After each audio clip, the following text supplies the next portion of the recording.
कि सफलता क्या है और सफलता कैसे प्राप्त की जाती है। तो मैं सबसे पहले आपको ये बताता हूँ कि आपको चाहिए क्या, अपने जीवन में आपने सोच क्या रखा है। सबसे पहले आपको ये डिसाइड करना होगा कि आपकी अपनी लाइफ से एक्सपेक्टेशन क्या है। ऐसे मोस्टली किसी लोगों को ये ही नहीं पता होता कि उनकी एक्सपेक्टेशंस हैं क्या उनसे। मोस्ट प्रॉब्ली लोग जीते हैं क्योंकि दूसरे ने बताया कि ये चीज बेहतर होती है। तो आज आपकी एक्सपेक्टेशन सबसे पहले है। आप भले आप 3 से 4 दिन, 5 दिन, एक हफ्ता सिर्फ अपना सोचने में लगा दीजिए। No need to work. आप किसी भी काम को मत करो, सिर्फ 3 से 4 दिन पहले ये सोचो कि आपको अपने जीवन से क्या चाहिए। और अगर आपको मिल जाए तो आप सबसे पहले ये सोचिए कि ये जो चीज आपको चाहिए उसके लिए आप क्या कर सकते हो। मान लीजिए आपकी लाइफ है और आप जीवन में 24 घंटे होते हैं, प्रतिदिन आपको खर्च करने के लिए मिलते हैं। तो क्या ये चीज आपके लिए कितनी जरूरी है, कितनी इंपॉर्टेंट है। सबसे पहले अपनी प्रायोरिटी लेवल को चेक करिए। आपका जब प्रायोरिटी लेवल चेक होगा कि ये चीज आपके लिए जरूरी है भी या नहीं है, कि आपसे किसी ने कह दिया कि ये चीज अच्छी है तो आप उसके पीछे पड़ गए, और जब आपको वो चीज मिल जाए तो आपको लगे अरे नहीं, इसमें तो कुछ ऐसा था ही नहीं, मुझे कोई इतना ज्यादा खुशी नहीं हो रही इसे पाकर। तो सबसे पहले मेरा कहना है कि आप इस चीज को डिसाइड करिए कि आप चाहते क्या हो, what you want in your life. Arnold Schwarzenegger ने अपनी बायोग्राफी पर, आप जानते होंगे आर्नोल्ड श्वार्ज़नेगर को, बायोग्राफी पे उन्होंने लिखा हुआ है कि if you need success, if you want success, you need to be clear. आपको एक क्लियरिटी चाहिए होती है। अगर आप अपनी लाइफ में फोकस हो गए, जब आपको यही नहीं पता तो आपको चाहिए क्या, तब तक आप उस चीज को पा नहीं सकते। तो सबसे पहले आप उस चीज के लिए फोकस होइए और आप देखिए कि इन 24 घंटे जो आपको डेली खर्च करने के लिए मिल रहे हैं, इसमें से आप कितने घंटे अपने करियर के लिए, अपने एम्बिशन के लिए आप दे सकते हो। अगर आप 24 घंटे में से 12 घंटे अपने आप को देने को तैयार होते हो, तो आप ये मान के चलिए कि आप लगभग आधा परसेंट, हाफ वे पे चल रहे हैं।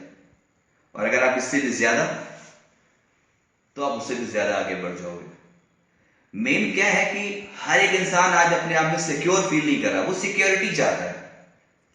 अगर मैं आपकी लाइफ की बात करूं तो लाइफ सिक्योरिटी जैसी चीज कुछ है नहीं। इवन आज इस समय बैठा मैं यहां पे बोल रहा हूं, अगले पल क्या होगा मुझे खुद नहीं मालूम, लेकिन उसके बाद भी हम अपनी लाइफ को सिक्योरिटी ढूंढते हैं और बचते हैं कुछ भी बड़ा करने से। सोचते हैं कि अगर ऐसा करेंगे और अगर ऐसा ये नहीं हुआ तो फिर क्या होगा, क्या हो जाएगा। तो सबसे पहले ये सेफ सेफ खेलना बंद करें।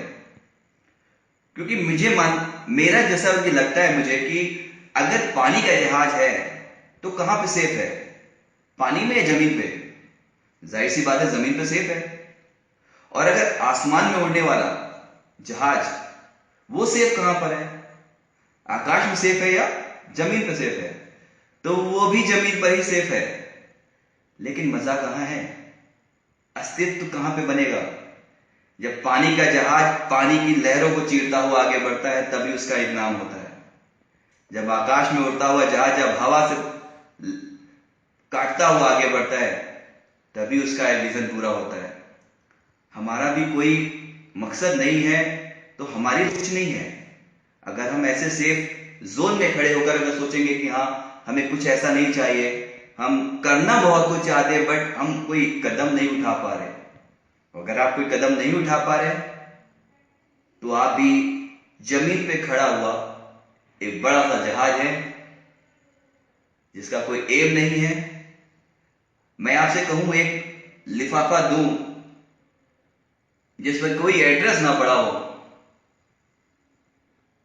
तो आप ढूंढ नहीं पाएंगे कि एड्रेस कहां है। तो अगर बिना एड्रेस का लिफाफा बनके अगर लाइफ में चलेंगे, अगर बिना एम की लाइफ अगर आप जीना चाहते हैं, तो मुझे नहीं लगता कि इसके पहले कुछ भी बेहतर होने वाला है। जैसे मैंने कि आपको अपने पहले एपिसोड में बताया था कि अपना लक्ष्य निर्धारण कैसे करें, और मैंने कहा था कि आप सेकंड पार्ट में आपको इस चीज के बारे में जो सॉल्यूशंस हैं वो मैं आपको दूंगा। तो सबसे पहले आप अपने आप को सॉल्यूशंस के पैक में, अगर आपने पहला पार्ट नहीं देखा है तो उसे जरूर देखिएगा। और सबसे पहले आप ये देखिए कि सॉल्यूशंस लाने के लिए सबसे पहले अपनी जो क्वालिटी है उसको सबसे पहले इंप्रूव करिए, अपनी वैल्यू को इंप्रूव करिए, ज्यादा से ज्यादा पढ़ने पे फोकस करिए। अगर आपने कोई भी चीज, अगर सपोज करिए आप स्टूडेंट हैं और अगर आपने उस चीज के लिए अगर अच्छी पढ़ाई नहीं करी है, आपने अच्छी तैयारी नहीं की है, तो आप उसके लिए कंफर्टेबल नहीं हो सकते कभी लाइफ में। और अगर कई सारे बिजनेसमैन मैंने आज देखे हैं कि आज की डेट में फेल हो जाते हैं, क्योंकि वो चाहते तो है पैसा कमाना, उनके दिमाग में सिर्फ पैसा चल रहा है, लर्निंग नहीं चल रही। If you don't learn you can never earn. आप दुनिया में कभी भी है बिना सीखे। अब मैं एग्जांपल अपना देता हूं कि पहले मैं साल में शायद एक किताब पढ़ लिया करता था, सभी ऐसे होते हैं। धीरे धीरे जैसे इन सब चीजों के बारे में पता चला, जैसे अपने आप को फिर 2 किताबें हुई, फिर 3 हुई, फिर 4 हुई। अब कम से कम कोशिश करता हूं कि वीकली एक किताब जरूर खत्म हो जाए। तो सबसे पहले अगर आपको ज्यादा कमाई करनी है, अगर आपको ज्यादा बड़ा अर्नर बनना है, तो उसी अकॉर्डिंग आपको ज्यादा से ज्यादा लर्निंग की आवश्यकता है। आप जितना ज्यादा पढ़ेंगे, जितना ज्यादा सीखेंगे, उतना ही आगे बढ़ जाएंगे। और आपको मैं बता दूं, सीखने की कोई उम्र नहीं होती है। एक इंडियन 26 साल का एक जर्मन से पूछता है जिसकी एज 99 हो चुकी होती है, उस समय पे वो चाइनीज लैंग्वेज सीख रहा है। मैं आपको बता दूं, Chinese language the world toughest language is there. और उसके बाद वो पूछता है कि एक भी साल आपका पक्का नहीं है और आप चाइनीज दुनिया की सबसे टफेस्ट लैंग्वेज को सीख रहे हैं। तो उसने बहुत सिंपल सा एग्जाम्पल दिया कि मुझे ये भी नहीं पता कि आप 99 साल तक जाओगे भी नहीं जाओगे। हर दिन सीखने के लिए मिलता है, हर जोन में सीखने के लिए मिलता है। और मुझे अगर आज का दिन मिला है तो वो सिर्फ काम करने के लिए मिला है, कुछ सीखने के लिए मिला है। अगर आज मेरी ब्रीथिंग हो रही है तो that mean I am alive today.